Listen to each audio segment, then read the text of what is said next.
2013 yılda baş miya onkologiya diagnozu koyulan Toshkent nevrologiyada, nevrokirurgiyada respublikanskida operatsiya kelganman. Urganchda 2 marotaba kimyoterapiya, nur terapiyalarni olgan, bosh miyamdagi o'smam yo'qolmagan. Yana qaytadan operatsiyaga, yana kimyoterapiyalar buyurilganman.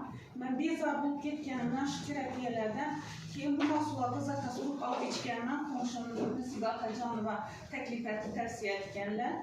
Mahsulotni olib ichib boshlagandan keyin 10 kundan keyin mendagi kimyoterapiyadagi qaytlar, ishtaha yo'qolishlar qayta tiklanib, sog'lig'im tiklanib boshlagan. Bu mahsulotni zakaz urib farzandlarimga ichirib boshlaganman.